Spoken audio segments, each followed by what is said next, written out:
makes more sense that consciousness is an inseparable part of the universe. Yeah. So panpsychism. Now, there's another term which is panentheism, and there's a slight twist on that, which is evolutionary panentheism. And the idea with that is that it's not that everything has consciousness to some extent, or that consciousness is a part of the universe. It's that everything actually is consciousness, if you boil it right down to its most fundamental nature, and that its material expression, the material expressions of consciousness, the whole universe being a vast array of material expressions, all reflect consciousness to some degree. There are consciousness, but in a manifest sense, they reflect it. So, a dog more than an amoeba, and maybe an elephant more than a dog, a human being more than an elephant. This is presumptuous, but let's say it works that way. Yeah, so I guess, what do you think about that? And what does Daoism take a stand on this issue? Famous phrase from the Tao Te Ching is the Tao is like a great river, flows to the left and the right. It flows through all things and yet asks for nothing in return. So they have an organismic view of the universe. I used to never be able to say it. I got that right that time. Where there's no hierarchy, so there's not the divine in a separate realm to the physical.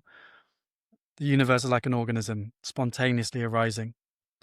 The very word for nature in Chinese is 自然, 自 meaning self, ran means so. So it's 自然, self-so.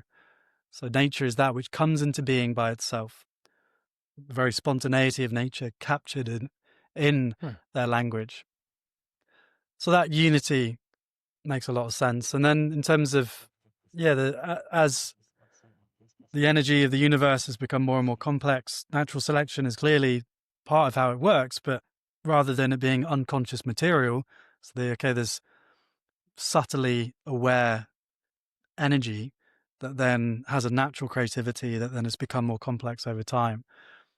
And for me, instead of we have more than an elephant, which I guess is true in the sense of the complexity of our experience, there's all these thoughts and images that arise within us. There's probably images arising in the brain of an elephant, but not the thinking in language or advanced language. I like to think about it instead of a spectrum, it's a field. And each field has like a little mountain. So one mountain being the mountain of an elephant. Elephant consciousness has its own characteristics in the field of consciousness. And then human consciousness has this rising peak. And so rather than a spectrum on one dimension, it's a field.